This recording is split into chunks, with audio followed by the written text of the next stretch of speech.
This is the 13th round, where we discuss all things boxing that are boxing. And we have a very, very special episode today of the 13th round. We're live. First of all, we're live. That's special in itself. But we got boxing aficionado Mekaal Anwer joining us to co-host the 13th round today. So I'm going to get Mekaal on the line. You guys just hold on. Give me a quick second. Mekaal will be here in 1 second.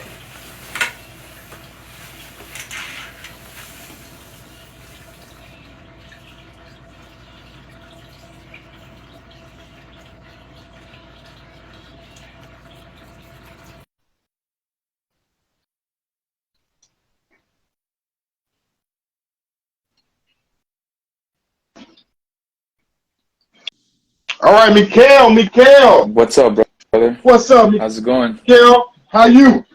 I'm great, man. I'm great. Thanks for checking in, man. That's good. It's good to have you here. Before we get started, I want to shout out all of our subscribers, and I also want to give a big shout out to Mill City Boxing. All of our subscribers who are out there, Mill City Boxing, go check them out. They're up and coming boxing channel, and they have wonderful, wonderful interviews. So I do want to shout out Mill City Boxing. Mekaal, what's been going on with you? Oh man, nothing much, man. Just focusing on my job and stuff like that. You know, since we talk about boxing, we got to get right into it, man. Just trying to keep up, keep in shape. But obviously seeing what's going on in the boxing world, seeing the evolution of combat sports, and man, there would be no combat sports if there was no boxing. Boxing started it all, right? Foundation. I mean, you got to give credit where credit is due, right? So that's right. What it is. And I'm gonna shout out wrestling too, because boxing and wrestling, they are the foundation of combat sports. But we are boxing fans, so of course we're gonna talk about boxing. So yes, sir. With no further ado, let's just kick this 13th round off, man. We had a hell of a fight card on the zone last night with Amanda Serrano fighting. Amanda Serrano, she was in the ring with Erika Cruz, and the co-main event was Alicia Baumgartner versus Ella Mekaal. Now, Mekaal, I don't know. How do you pronounce that, Mekaal? Yeah, I think that's the correct pronunciation, man, and I think it's Mekaal. Yeah, I think that's. I think you got it right. Yeah. Sure I'm saying it right. Yeah. So wonderful card. We had Hitchinson fighting Balza. That was a wonderful fight. But we'll get to this Alicia Baumgartner. We're gonna start with Baumgartner and Mekaal. Yeah. So, of course, both these fights that were on the undercard of the zone's fight card last night, both of the fights were undisputed, the co-main event and the main event. Wonderful fight. Baumgartner displayed wonderful ring intelligence and ring craftsmanship, but throughout that fight, at points, Mekaal gave Baumgartner a little trouble, and I gave Mekaal maybe one or two early rounds, not too much. Baumgartner put her down, I think, in the fourth or fifth round, she put Mekaal down. And I thought that fight was maybe not going to go the distance. But we know with female fights, they're 2-minute rounds. Mm-hmm. So it's hard to get a finish in female fights, at times. But shout out to Alicia Baumgartner. Did you get a chance to check out that fight, Mekaal? Yeah, man, I caught the highlights. I was, quite pleased with what I saw from Baumgartner, man. Like, I was just thinking this before we hopped on this call, and I was thinking, man, like, she has all the ingredients to be a long-lasting champion in this division, man. Like, she has a good jab, she has a good right. Yeah. And she's growing, man, effervescently, man. That's ultimately what's really important, like, you have to evolve in the sport, right? Like, with nutrition, with train camps, everything is evolving. You gotta change your train camps every now and then, right? I mean, because you've been doing this your whole life.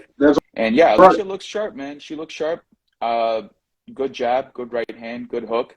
Like you said, she did fall for a couple of traps. I think that's, something that we all do in fights. Like, when we're studying, footage and stuff like that, we're studying tape.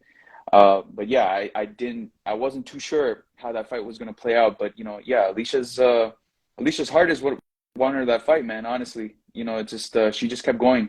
That's the true testament of a champion, man. That's all I can really say when it comes down to that. That's right. So let me ask you a question. Let me give you a trivia question real quick. Let me ask you, who was ringside for that fight? Who was ringside for the Baumgartner Mekaal fight? Who was there? No, I don't even remember who was there, man, because I wasn't even watching like who was ringside. I can't remember. That's all right. So I'm gonna give it to you. So we had Mekaal Meyer. That was Oh yeah. Okay, I did read her about that. and Baumgartner. That's a really, really big rivalry. So after Alicia Baumgartner beat Mekaal Meyer, she said that basically Mekaal Meyer was not getting a rematch. But now it seems like that rematch might be coming to fruition. So, in a rematch, who do you like in that fight and why? Man, I'm naturally right now I want to say Mekaal, just because, like you said, it was a robbery, right? That's right. It was definitely a close fight, but it wasn't close enough to say that it was in Alicia's favor. I definitely think that Mekaal won that fight, and I'll tell you why. I mean, You got I think Mekaal in there, like, hold on, you got me agreeing with you. No, it was not a robbery. That's my stance. I want to hear why you think Mekaal won that fight. Why do you think Mekaal Meyer beat Alicia Baumgartner? So I'll tell you why I think I thought Mekaal won, because I think she was keeping her at bay, right? Obviously, she has, I think, at least 3 or 4 inches of reach over her, right? That's right. But I mean, to Alicia's credit, right? Like Alicia, a lot of what I find in a lot of these boxing matches is that if you come across someone who has a bigger reach, naturally you want to kind of move like Aries-Lang-Lar, right? You want to stay on the outside at all points. You don't want to engage with the fighter, right? Kind of thinking like the Aries-Lang and Canelo sort of thing. Lar just stayed on the outside, right? Now they're both about the same height, but Alicia was trading blows. I mean, that's one of the things that I really admired about her. She wasn't going to just keep her distance the entirety of that time. Now, the reason why I think Mekaal won was because she kept her bay a lot of times. I know some people were saying it was like a 5 to 7 round win. Some people said Alicia had 7 rounds. Other people said, Mekaal had 7 rounds. I'm one of those people who think she has the 7 rounds. The only reason why I say that is just because I feel like she was slightly more accurate with the jabs and the rights and the right hands. That's why I think it was. I mean, if you watch the playback and if you watch it in stop motion, you can see her laying the shots a little bit more accurately. Not much more accurately, but just a little bit more accurately. And that's why I think she won. Now, I think the reason why a lot of people are saying Alicia won was she started to get busier at certain moments. She had those moments of blitz, right? When she's throwing the right and then she's throwing the hook. So that's why I think a lot of people. So I'm not mad at people who are saying, Alicia won. I mean, Alicia is a champion for a reason, right? Like, you can't be mad at her, right? Yeah, if she had like a flop performance last night, then you'd be like, yeah, well, did she really beat Mekaal? But no one can say that, right? That's why the rematch has to happen. That's just my 2 cents on it. And that's right. Guess what? The fact that you feel a certain way, I feel a certain way, there are other fans who feel the same way. Some fans feel Mekaal Meyer won that fight. I feel Alicia Baumgartner won that fight. I'm going to give you my reasons why, but that's even more reason why we need to have this rematch. Yeah, so in that fight with Mekaal Meyer, I felt the fight was really, really close. Very, very, very close. I felt Alicia Baumgartner found ways to win rounds late in the rounds. It almost reminds you of the Sugar Ray Leonard and Hearns fight. Hearns was dominating most of the fight if you're watching it, but Sugar Ray was still little rounds, even with Hagler. Sugar Ray knew how to steal those rounds late, and Alicia Baumgartner had that going for her in the Mekaal Meyer fight. Yeah. Also, I felt Alicia Baumgartner in that fight showed the better ring generalship. If you watch Mekaal Meyer's previous fights before Baumgartner, she's the person who's always stalking and walking down her opponent. She's always comfortable. If you watch that fight, Mekaal Meyer was very uncomfortable in that fight, and Alicia Baumgartner looked way more comfortable than Mekaal Meyer. So that, and that played a little bit part into it. Plus, I thought, the name of the game is really to hit and not get hit. So our scorecards, when we scored it, I'd have to revisit that fight. I got to be honest, I only watched it once. Normally, I go back and watch fights again because, sometimes you see things different the second time around. Yeah. But Alicia Baumgartner putting on an impressive performance last night sets up a wonderful rematch with Mekaal Meyer. You know, women's boxing is really taking off. Shout out to the Zone, because I will say this: the Zone is going to make sure they highlight and main event their female fighters. You know, not Yeah, saying how the absolutely. ring does it, but normally when you see Mikaela Myers, she's on the undercard. You know what I mean? I got Uh, you, man. so that was a wonderful co-main event. Let's keep it moving. Let's go on to the Amanda Serrano versus Erika Cruz fight last night, and that was a great fight. I mean, that was a really that fight was more competitive than I thought it was going to be. Honestly, we had a bet here around Boxing Club. We had a bet that I'm sorry, that Amanda Serrano would get a knockout in round 7, 8, 9, or 10. We bet on the last 4 rounds. We were wrong. Now, in round 6, well, let's start from the beginning. I'll start from the top. From the beginning of the fight, Amanda Serrano, at the beginning of the fight, she was not in control of the fight. Cruz was landing a lot more punches because she was throwing a lot of more punches. So I gave her a lot of early rounds in that fight. At one point, I'm pretty sure around 4 or 5, I had Serrano down on the scoreboard in that fight. Round 6, Serrano hit her with a really, really hard shot, and it looked like the fight, Serrano was about to stop the fight within the next round or two, but somehow Nikki Cruz fought her way through it, right? And she kept punching. She threw, I didn't look at the total punch stats. I have to go back and look, but man, she threw a lot of damn punches. So Serrano had to be really accurate or punch herself out to get the victory. But Serrano, you know, she's a well-rounded veteran. She's savvy in the ring. She has a lot of experience.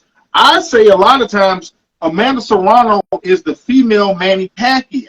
You know, I'm a fan of Pacquiao. Pacquiao's an 8-division champion. Yep. Amanda Serrano is a 7-division champion.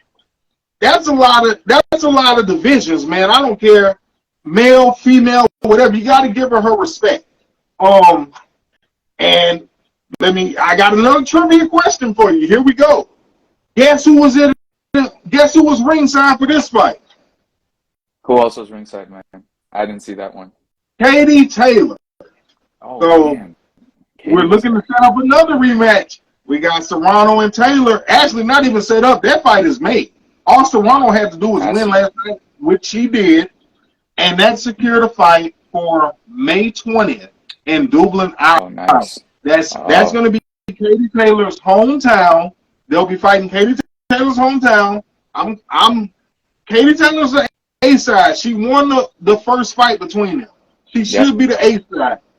I don't like the fight being in Ireland. I felt in that first fight, the fight either was a Serrano fight or a draw. Maybe I'm biased towards Serrano, but me watching the fight, which was a very close fight, Taylor and Serrano won.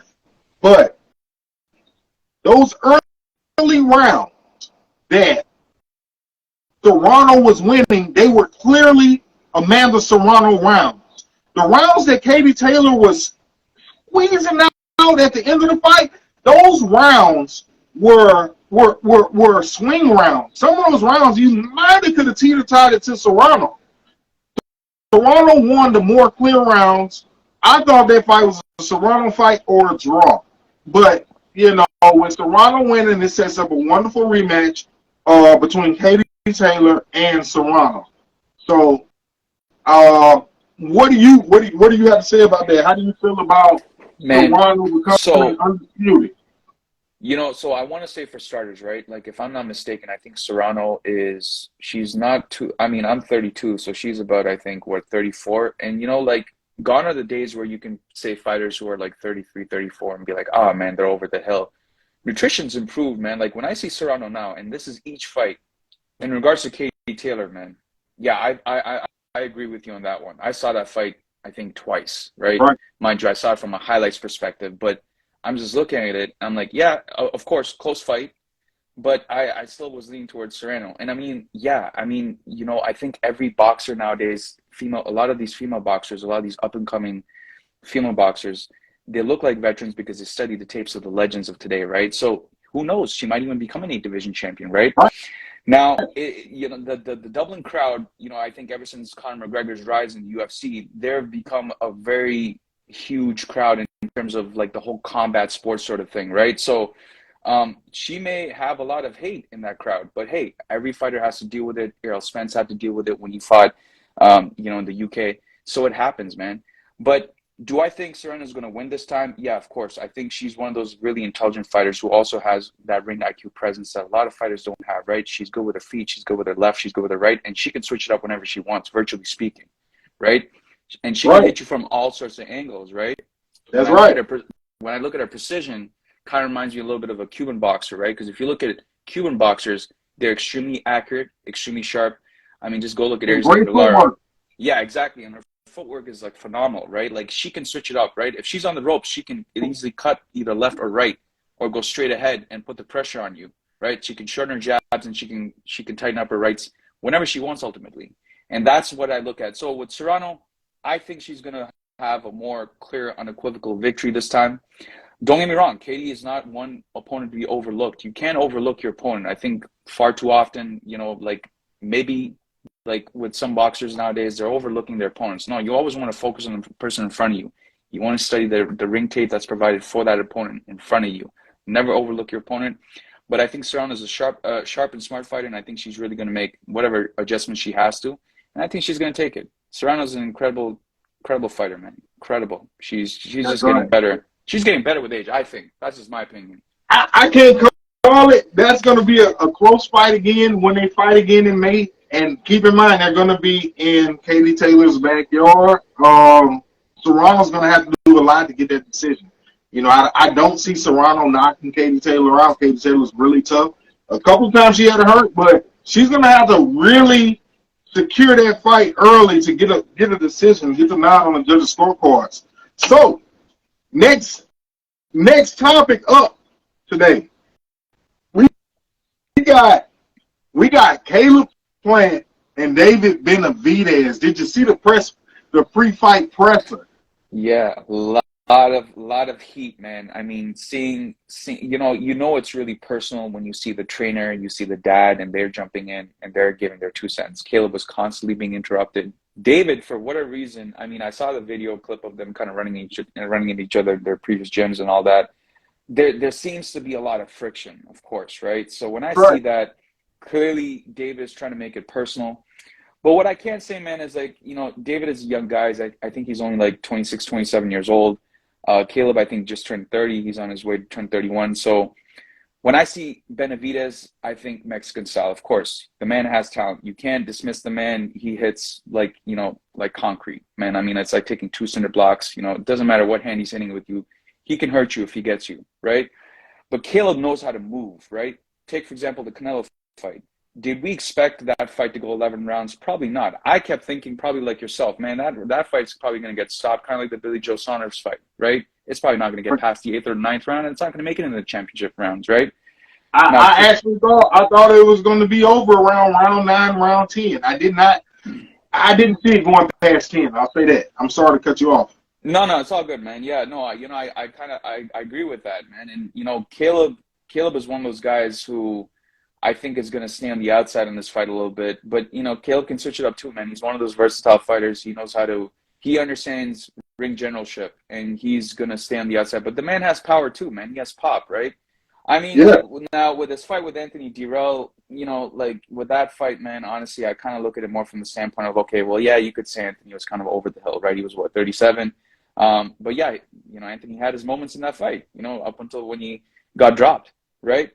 But with Benavidez, man, if he's going to go in with the Mexican style, then it's going to be a short fight, man. I don't think it's going to get past the 7th round. That's just what I think. I mean, Caleb is just too smart. Hey, I appreciate you dropping that opinion because, first of all, let's take it back to what originally happened from what I've seen and what I've heard. Basically, this is about 5-6 years ago. Benavidez was young, really, really young. The beef was really with Jose. With David Benavidez's brother, and looks like they came into Caleb's gym and They passed a few words. I don't know what the beef was about before that, but you come into a man's gym and they were disrespecting Caleb, but Caleb kind of threw the first lick, and I hear Caleb got out of the way. Once he threw that lick, he got out of the way, and they were only able to get their hands on Caleb's trainer at the time, and I hear they lumped his ass up. They Yeah, I heard knocked him about up something really nice. That's not the same trainer. Caleb has a different trainer now, but the trainer he that. had then, if you watch that video, but I hear they lumped him up real nice, and it's just been an ongoing feud back and forth. You see these two at different fights. They're always jaw-jacking. It's time to fight, and I love it. I love it, man. Boxing is already boxing, but when you really got that fuel for the fire, shit, man, it makes for a great fight. Yeah, I agree. I'm hoping that David Benavidez does not, and I think he's a smart enough fighter. He's young still. He's still young in his career, but he made a lot of,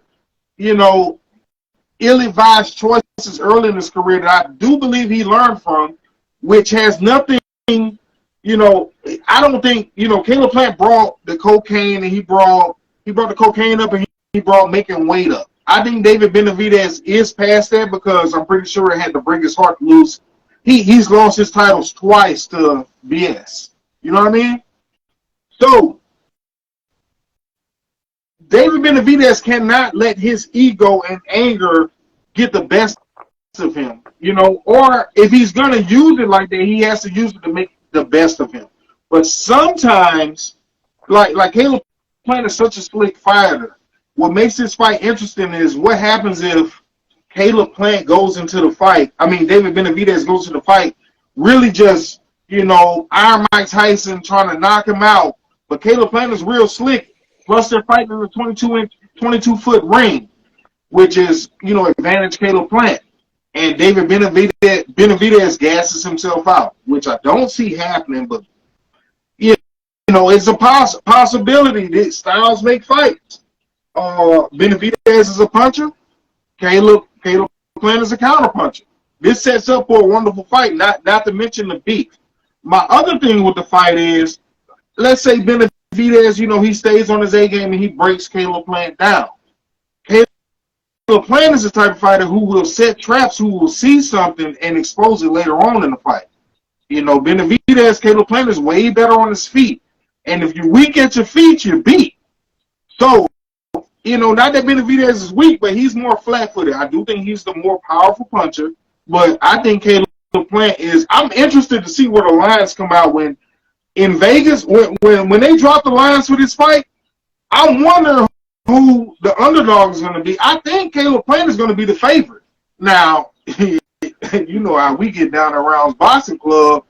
We looking for the money, baby. I like Benavidez in the fight. I do.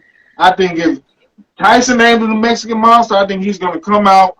One thing Caleb Plant showed me in that Canelo fight, I was surprised that he did make it so far in the fight, 11 rounds. But one thing that Caleb Plant showed me in that fight was, and I figure it's going to be the same thing with Canelo, when you got a bigger ring, you got to stay on that horse a little bit longer to get to each corner, just to turn the corner.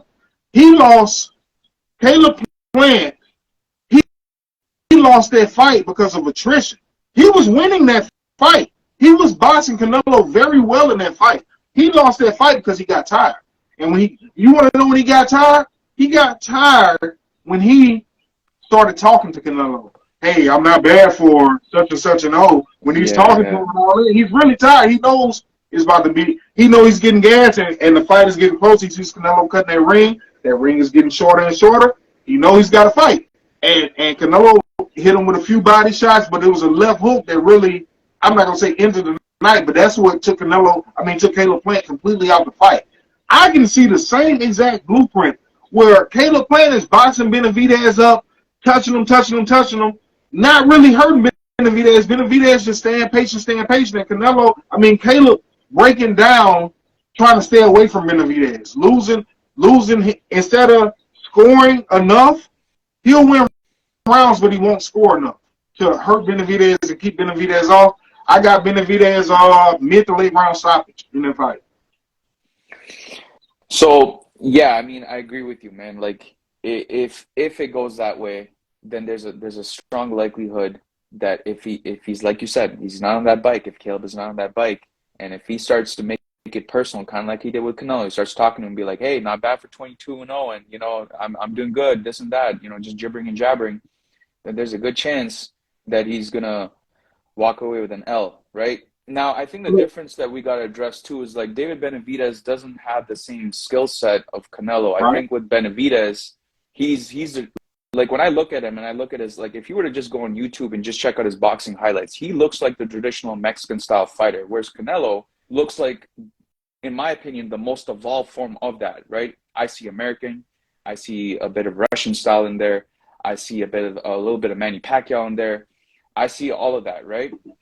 He knows Mm-hmm. he knows how to box, weave, he knows how to duck, so he knows how to do everything, right? So I think if Benavidez comes out emotional and if he just starts swinging, there's a good chance that he's going to miss majority of the punches. Now, if I were Caleb, I would make sure that I keep Benavidez in the middle section of the ring at all times, considering that, like you said, it's a bigger ring. I mean, it's going to be more advantageous, you know, to Caleb. So at the end of the day, you want to keep in the middle, go with a jab to the face, go to the jab right to the ribs, and then do a right hand, and then just continue moving. You want to do no more than 4-6 punch combinations, and then make sure that you're moving. But you got to make sure you're landing some of the power shots, especially in the later rounds, because you know if Caleb hasn't fixed his nutritional value over here, he's going to gas, and it's going to take one punch. Because the one thing we've seen with Benavidez is that occasionally he gets stronger as the rounds go on. Now the man doesn't have like a stellar resume, I'll be perfectly honest. But if he lands that one punch, even in the later rounds, it's lights out for Caleb. It's not going to be like Canelo. It's probably safe to say that, you know, Benavidez probably hits a little bit harder than Canelo. Canelo's a strong guy. I mean, Canelo is also not that old either. But it's safe to say David Benavidez is going to continue to get stronger because he hasn't physically peaked yet. You know, It's a good argument. Yes, it definitely is. I, I believe that Benavidez walks around. He walks around about a heavyweight. probably. So yeah. Yeah, probably. I would agree with you. Yeah. All right. So we'll see. I got a tell of the tape fight prediction coming for the Benavidez implant real soon. You want to stay tuned for that. Also, if you are following us on Instagram, go subscribe to our YouTube page for lots more boxing information. If you want to stay tuned to the latest in the boxing news and sports world of boxing and pugilism. So let's talk about Gervonta Tank Davis and King Ryan Garcia. That fight is scheduled for what, April 15th? Yep. That's April right. 15th. I'll tell you how I feel about it, but I'll start this one off. So, this fight, I see it so many different ways. Of course, Tank is going to be the favorite in Vegas and the favorite in most people's eyes, right? He's fought the tougher opposition. He has more experience, but at the same time, Ryan is younger, he's bigger, and you know I can't say he's hungrier, but Tank has more on his plate than Ryan, so Ryan might just be hungry, right? Ryan is a live underdog in this fight.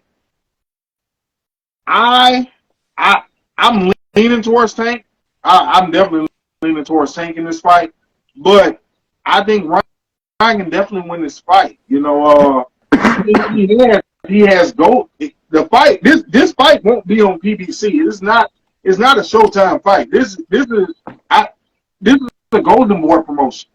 You know, which I was actually surprised by, but this will be a Golden Boy promotion. So Ryan has that in his favor. Yeah. No, for sure, He man. definitely has that. So I think he should use that in this fight. I don't think he should go after the knockout. You know, a lot of people are like, okay, he's quick, he's bigger. He can knock Tank out. He can hurt Tank. Not saying he can't, but I think he should take his time in this fight because we know Tank gives up rounds. So take him. Take the damn rounds he's giving up. You know, and take your time. Box his ass up good, and when it's time to fight, then fight. But if you press the issue against Tank Davis, one thing about Tank, Tank is very comfortable fighting off his back foot. You understand what I'm saying? So you don't need to be pressing the issue and gassing out, because this is going to be Ryan Garcia's biggest fight. It's probably Tank's biggest fight too, as far as the media. But Tank has been in a lot of big fights. The Rolly fight was huge. He's been there before. Those lights have been bright for him. Sometimes you breathe different when the beam of those lights are a little bit brighter, you breathe different. I think that's in Tank's favor. So for Ryan Garcia, if I had to give Ryan, of course, you want maybe 2-3 different game plans, maybe 4 going into a fight. I train my fighters, but Ryan, take the rounds he can give you. He gives you rounds early. If I'm training Tank, I'm telling Tank, get started early in this fight. Don't give up rounds, because this is gonna be a tough fight. You can't afford to give up rounds. He was down in probably his last 5 fights. At some point in that fight, he was down. Against, thank God he got a little busy against Pitbull Cruz, because if he would have waited in that fight, Tank broke his hand or had a hand injury, he might have lost that fight. But if you look at the Leo Santa Cruz, he was down in that fight. He was down in Barrios. He was down in the Rolly Romero fight. Rolly was winning that fight. No, I didn't think Rolly was going to win. It was just a matter of time. But Tank pushes the limits. Barrios was really close. He needed a knockout with Barrios. If he would have knocked Barrios out, Barrios might have got the decision. Keep in mind, it's a Golden Boy promotion. How do you feel about this fight? Man, so, obviously Ryan Garcia, with Ellie Sek back, he's been clamoring about this fight, I think, since 2018, right? So before he was, yeah, Ellie Sek back, right? So, I mean, he's been going on fight hype. He's been saying how this is going to be an easy victory. I personally think, yeah, Ryan is immense talent, man. I mean, he's only 24. He turns 25 later this year. Gervonta, I think, is a little too much for him still. If you were to ask me, I think this fight should have waited at least another year or two. And I also think Ryan should have fought somebody right now. And the fight should have maybe happened in the summer. That's just my opinion, because, even though he hasn't fought, I think Garcia, the last time he fought was, 13, 14 months ago. It hasn't been too long, but I think he should have had, at least another fight just to keep warm, keep the muscles and just stay in constant movement, right? So, I would hope it's a calculated risk. I think, Oscar kind of wanting this fight now. I don't think he wanted it, 2 years ago, 3 years ago, 4 years ago. But I think the first 3-4 rounds of the fight, man, when the fight does happen in mid-April, it's going to be a bit of a chess match, kind of like how Floyd's done a lot of his fights. I think from a technique standpoint, I see a lot more technique in Gervonta, man. There's a reason why they call him, Tank. There's a reason why he's been called the mini Mike Tyson of the division, right? So, I also think, this is one of those fights where you want both fighters to win, and you like both of the guys, right? Regardless of the backstory, the backdrop. I mean, but I really think Tank is going to take it. It could really end in 6 rounds, kind of like the Rolly fight, or it could go to the championship rounds, 11 and 12, or it could end in the 10th round, right? Ryan needs to be extra sharp. He needs to be a lot smarter, because if he's constantly just trading blows and if he's on the ropes, then it's going to be lights out, maybe potentially within the first 4 rounds. Because if you look at Tank, he's gotten a lot more calculated and he gets a lot smarter, right? Like you saw, right? In my opinion, I thought those rounds with Rolly were probably 10-8, maybe even 10-9 rounds. He was losing, right? Let's be perfectly honest. He was losing. Tank was losing that fight right up until that right hand. But like you put on your channel, right? That was a rehearsed moment. So when he landed that right hand spot on his face, and then he landed up against the ropes, that wasn't one of those lucky punches where a lot of people saw it. Tank is a pretty smart fighter, man. He's a smart guy. That was a calculated shot. Most people, you'll hear Rolly saying, "Oh, it was a lucky shot, man. That's calculated." Yeah, exactly, man. They said the same thing with Pacquiao, right? Like when he lost. I mean, it's like you got to understand, when you study tape, when you study footage, a lot of these times people are calculating these punches and how they're going to knock out someone, and then they see the opening. I mean, that's how it is with a lot of these sparring practices, right? You get when you go in a training camp, you get a lot of people who are of similar stature, right? So I would imagine Tank, once he gets into his 8 or 10 or 12 week training camp, he's going to get people who are the same height as Ryan Garcia. If I'm not mistaken, Ryan is 5'10". So, and if Ryan really needs to make sure that he plays his everything right, like he cannot leave anything to chance. This is unlike anyone he's ever faced. He needs to make sure his nutrition's on point. He's Yeah. cutting the weight properly. Because if he goes in and he rehydrates too much, we don't even know what sort of rehydration clause that they're putting in the contract this time around. So he needs to be mindful of how heavy he comes in the night of, right? For Well, example, if he comes, supposedly they're meeting at a catch weight of 36. oh, I okay, believe they're going to fight at 36. So, you know, I think that's good for both fighters. I think that the fight is perfectly primed. We're going to see what Garcia is made of, and Tank can finally shut everybody up saying he doesn't fight anybody. You got people. I think Tank has one of the best resumes at 35. I really agreed. do. I think his resume is better than everybody except Teofimo and Loma. He has a I better agree. resume than Haney. He got a better resume than Garcia. Tank doesn't have a bad resume. No, So speaking of Loma and Haney, we got Devin Haney versus Lomachenko coming in May. Exciting fight. How you feel about this one? man, I think it was one of those fights I never ever thought would happen, right? Uh, if you were to ask me if have asked me this question a couple of years ago, hey, is Devin Haney ever going to fight Loma? Everybody would have laughed Devin out of the room. They would have laughed at the guy. But when you see him have the kind of fight that he's had in his last couple of fights, you see evolution. You don't go, hey, you know what, this is just a kid, man. He just has some gloves on. He's just playing around. No, he looks like a serious boxer. And the more I see him now, again, he's one of those fighters who's constantly evolving with each train camp. To me, he looks like the complete package. He could do some serious damage in this division. I don't think he's going to beat like the likes of a Tank. But do I think he's going to put up a fight against a Loma? Yeah. Now, we got to understand with Loma, the man is probably now in his mid to late 30s. Loma can still move. He's extremely agile. He's extremely elusive. He can hit you from all sorts of angles. I mean, the man is, considered to be like the Floyd Mayweather of the division, or was regarded once upon a time, the Floyd Mayweather division. But I think this is going to be, again, one of those fights where the first, I would say, 3 rounds is going to be a test match, right? I think Devin's going to be like, okay, let's see if you can still hit hard.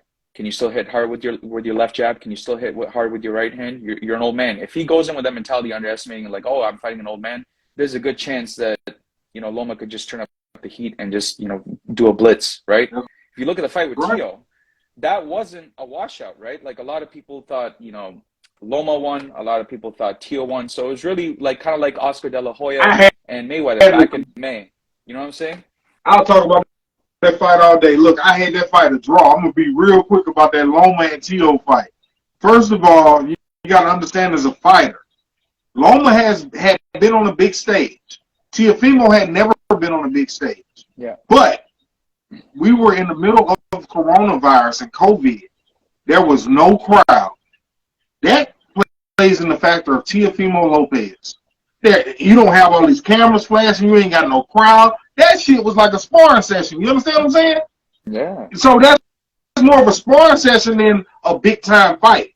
Even though it is a big time fight, that's more of a sparring session, which favors the Tio. I guarantee you, man, I really believe had there been a crowd in that fight, I think Loma beats the crap out of Tio. If you watch that fight, Loma barely even threw punches the first few rounds. It looked like a sparring session, like he was just playing around before you knew it. Hey, you down on the scorecards. And not that Teofimo just landed that many significant punches more than Loma, but he was the busier fighter. He threw more punches. He won those rounds. Loma gave him away.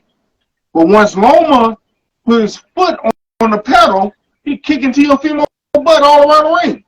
Thank God Teofimo won. If Teofimo wouldn't have won that 12th round, even with Teofimo winning that 12th round, I had that fight a draw. But that's what gave Teofimo that fight. If Loma wins that 12th round, they probably would have scored it a draw. But I thought if Loma won the 12th round, he won the fight. Loma came on real strong in the fight. But back to Loma and Haney, I think Loma has to get started very, very early in this fight.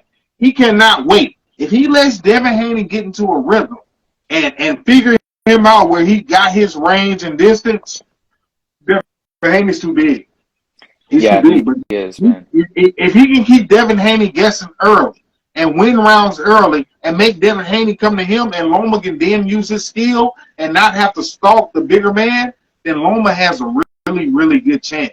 But he has to win those early rounds. If not, give me Haney. I can't call it. I can't call that fight because Devin Haney, I'm still questionable about his chin. Loma has such good defense. Not saying that Haney can't stop Loma, but if anybody was to get stopped in this fight, I think it would be Haney. I think Haney has to win by decision in this fight. That's why I say Loma needs to get started early. That way he has a decision and he can still stop Haney. That's just my opinion about that. We'll see. That's very exciting. Let's move on, man. We got another fight, big fight on the horizon. We got Errol, the Truth, Spence, and Keith One-Time Thurman for fighting to actually resolve a mandatory at welterweight, which is 147, but they'll be getting in the ring at 154. Weird, but yeah. How you feel about this fight? How you feel about it? Man, it's one of those fights that's low key turned into what I've seen happen a little bit. You could say kind of like with Pacquiao Mayweather, right? It's Okay. maybe happening a little bit later than it should have, but hey, man, it's one of those fights which is better late than never. It's one of those fights I wish I could easily call, man, because they're both so talented. Like they're both, in my opinion, they're going to go down as, the greats, right, of this era, especially this era, man. Spence is, I think, just a tad bit younger. I think me and Spence were both the same age, so I think he's born 1990. Spence has shown a lot of promise, man. I mean, but, watching Spence's last fight, with Ugas, I was a little taken aback because I didn't expect Ugas to kind of put, Spence on the ropes every now and then, especially with some of the punches that were being landed. Like he was falling for a few of the traps that were, set up, right? So it was kind of like, remind me a little bit of when I watched the Kell Brook fight. I was like, oh, this is a little weird. It's weird when you see such a good fighter kind of being put in an awkward situation. Now, Crawford, I mean, is not one of those guys that people are paying enough attention to. They're kind of overlooking him. They're saying, well, Spence is going to just wash him. It could, it's one of those fights which I think is this going to be a decision. I think it's going to be a high output of punches, man. I think it's going to be like, one of those fights which I think is going to be close if it does go to decision. I think it's going to be as close as like 113, 115 in favor of whoever you want to decide really at the end of the day, right? I think from like a stature standpoint, they're both roughly about the same height.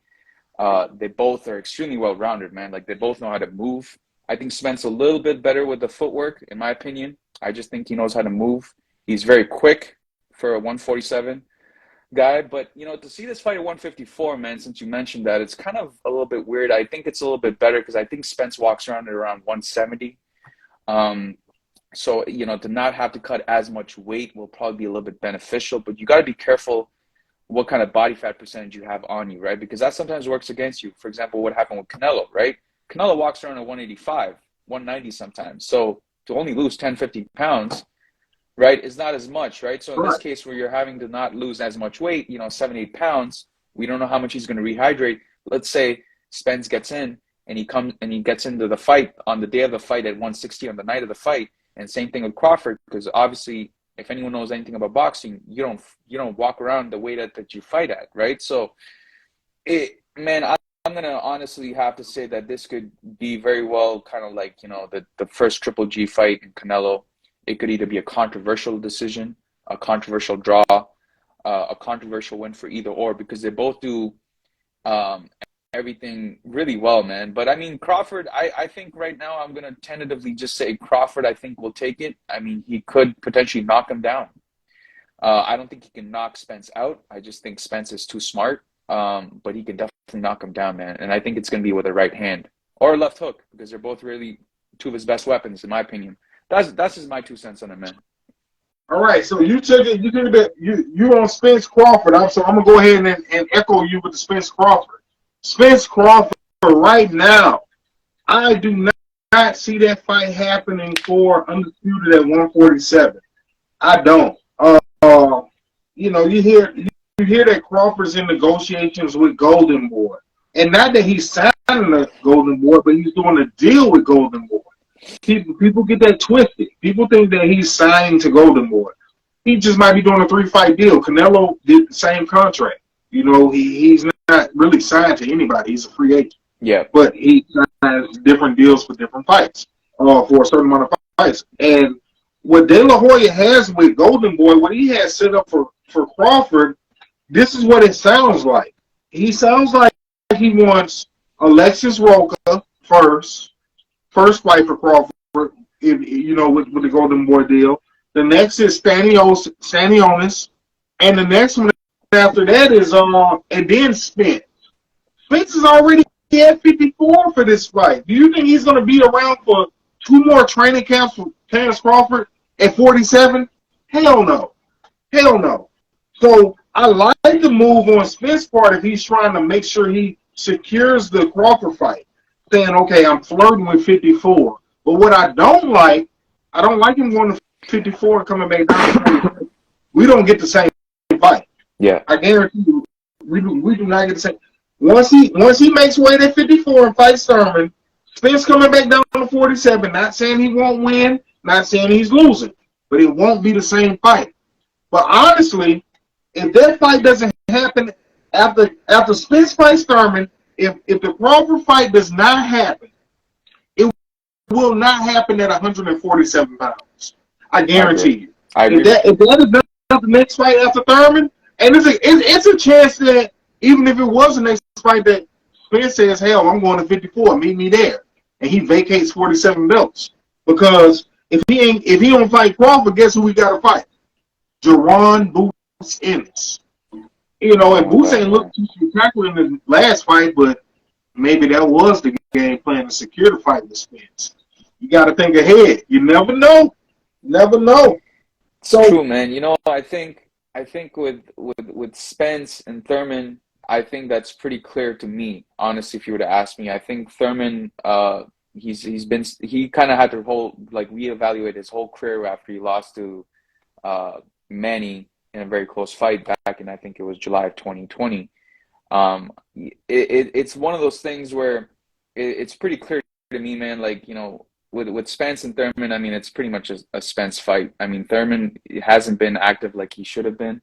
And, if he were to kind of even have a chance, I mean, if Thurman really trains his butt off in this camp, man, I really think it can go the distance. But if the Thurman that I think is going to show up in this fight, then it's going to probably get stopped between the 8th and 10th round. That's just my opinion, man. And I mean, if Thurman, or sorry, if Spence can drop Sean Porter, which is not easy to do, because it's anyone fighting Sean Porter, it's a nightmare, right? If that man could drop him, right, and Porter is one of the toughest guys in the sport, let alone just the division. He's one of the toughest guys I've ever seen. The guy will fight you in, with 20-pound, gloves, right, if he had to, right? If someone said, hey, you know what, in the contract I'm going to put 100-ounce gloves per hand, he'll be like, hey, let's do it, man. I just want to fight. I love fighting.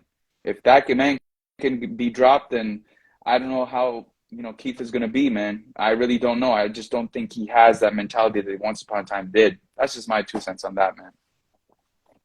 With the Thurman and Spence fight, one thing about Keith Thurman, he's a very cerebral fighter. He's smart. He's very smart. If you ever listen to him on BBC when he's commentating the fights, Keith Thurman is very articulate and very, very smart about what he's talking about in the sport of boxing. Also, if you pay attention to him boxing, he's a smart fighter in the ring, with not just when he's behind the mic, but when he's behind the damn punch. He's very smart. When Pacquiao hurt him to the body, what did you see Keith Thurman do? Keith Thurman spit his mouthpiece out in his glove, start sucking wind, because you're going to get more wind. In fact, he spit his mouthpiece out in his glove and kept moving around the ring because he knew Pacquiao knocked the wind out of him. Now, if you ain't a boxing fan, and the naked eye can't see what he did. But that's smart. That's a smart fighter. That's all I'm saying. Keith Thurman is very smart. Not saying Ugas isn't smart, but see, this sport of boxing that we're talking about is protect yourself at all times. Yeah. And when I think about, first of all, let's say this before I get to my point.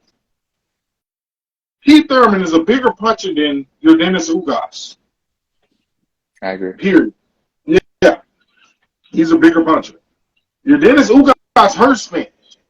And he hurt him, and it's almost like he was so surprised that he hurt him, he didn't jump on him. Plus, the referees behind him not saying anything, kind of waiting. And then once Ugas pauses, the referee then calls a break or whatever because the mouthpiece is on the ground. But if you fighting a killer in the ring, you fighting a Terrence Crawford, or you fighting a cerebral fighter like Keith Thurman, we ain't gonna get a referee. You ain't gonna get a referee a chance. If I hit you and you spit your mouthpiece out and you looking stupid, the referee ain't call breakers. Protect yourself at all times. And here I come. I got a family to feed. I got to get this check. Your Dennis Ugas, he had to look compassionate. And he had, and Spence, that was a dumb decision. Not just, I'm talking about Keith Thurman being cerebral, and then talking about, okay, when we see Errol Spence get hurt, and that wasn't the first. Errol Spence has done this numerous times where he gets hurt and he spits his mouthpiece out. And that's an old school move. You do that so the referee can give you a break. You know, if they see your mouthpiece on the ground, first break in the action, they're gonna call it. So you can wash your mouthpiece out, put it back in your mouth. Now, if you in the blender and your mouthpiece fall out, y'all still fighting. But the first break in action, the referee calls it. But Spence knew he was hurt. You know, somebody taught him that a while back, and obviously he does that. But you can't do that against a smart fighter or a killer. And Keith Thurman is a puncher. I can't call this fight. I like Spence in the fight, though. I do. But I've never seen Spence at 54. Yeah. And I think Keith Thurman started at 154. He started his career at 154. He moved down to 47. And now it might be hard for him to make 47. I don't know whose decision that was, if it was mutual or what. But I've never seen Spence at 54. And I think Keith Thurman probably looks better at 54 than he did when he first started. You know, hopefully the hunger's still there and it makes for a good fight. If I had to put my money on it right now, give me Spence. I want Spence to win. I want Spence to win. Boxing wants Spence to win. So possibly we get the Crawford fight. But like I said, I don't think it happens unless it's at 54. So we're gonna move. We're gonna move over to our next topic because I don't get to talk to you all, and I talk to you often, but we don't get to do this too often, right? So the next topic is going to be Canelo's next move. So I'm hearing that Canelo, you know, he's coming off a surgery. He had an injury. But I'm hearing he might be possibly fighting John Ryder. I don't think anything is in ink yet, but I'm hearing he's fighting John Ryder. And then afterwards, he's looking for the Dimitri Bivol rematch. How do you feel about these next moves Canelo's planning on making? All right, man. So if you were to ask me, I was always under the impression. Now, when Canelo lost that fight back in May of last year, I was always under the impression that, you know, they're going to do that whole Cinco de Mayo thing in May of this year. Now, right. If he's fighting John Ryder, I mean, I'm not complaining too much about it, but, you know, as a fan of the man, we would all want to see Bivol next. Now, it's a bit of a tricky subject matter because if Canelo loses again at 175, people are going to start writing off Canelo. If Canelo wins and he asks Bivol to go down to 168, I mean, I don't think it's going to be a knockout for either or. They're both extremely resilient. They both have chins. They both can take it and they can give it, right? Right. But if Canelo were to beat Bivol at 168, I don't think Canelo's going to get the credit because this is what's going to happen. The sports commentators to the fans, everyone's going to be like, oh, well, you fought a weight-drained Bivol, right?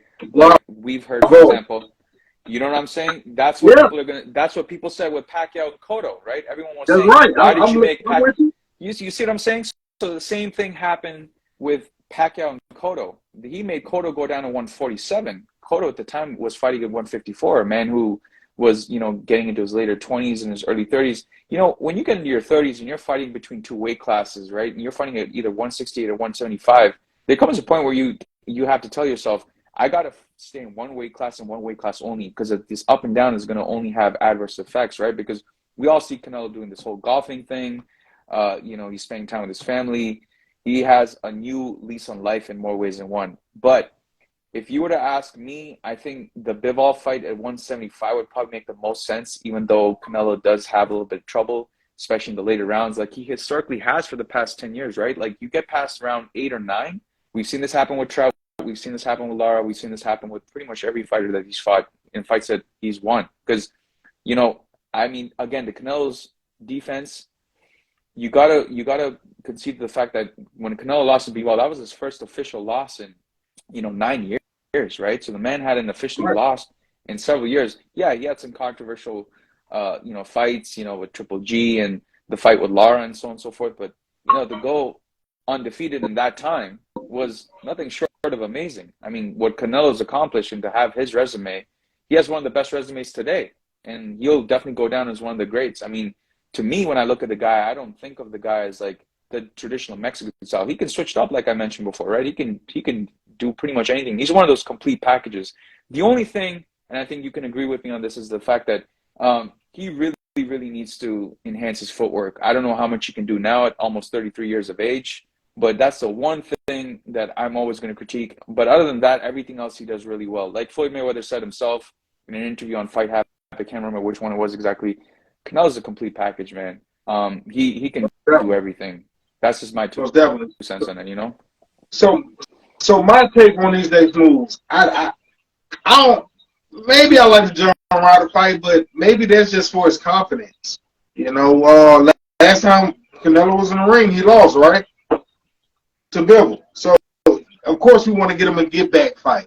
And now he's the face of boxing again. He's still a face of boxing, but the first time he fought Bivol at 175, the whole point of that fight was to prove greatness. Him moving up to 175 and beating a champion at 175. He came up to 175. He beat Kovalev at 75, but he didn't look good against Kovalev. Kovalev just gassed out. That was an old man. Canelo just was in better shape. Kovalev was kicking his ass at 75. He didn't look good at 75 then. I like Bivol in that fight from the jump. Bivol at 75, of course, he beats Canelo because he moves better at 75. He just naturally moves better, period, as a boxer, right? But he's going to throw more punches at 75 than Canelo. The more you move up, your punch output is going to slow down. When Spence goes up to 54, he's not going to throw as many punches as he did at 47. And he might throw similar starting off, but as heavyweights don't throw as many punches as flyweights. But that's boxing. That's how it goes. Anyway, okay, so now you lost to Bivol, but you're still making this man come down. What I love about the fight with Bivol is it gives Bivol a chance to be undisputed at 68. He come whoop Canelo ass again at 68, then jump back up to 75, and if he can beat Beterbiev, who should be even older, because Beterbiev is now 38, now he's undisputed in two divisions in an era where you can barely get undisputed in one. How beautiful is that? But honestly, I do not want to see this fight again. I don't. Canelo, you got more business to take care of at 68. You got Benavidez on the horizon. You got the winner of Caleb Plant and Benavidez. I ain't got to see Caleb Plant again.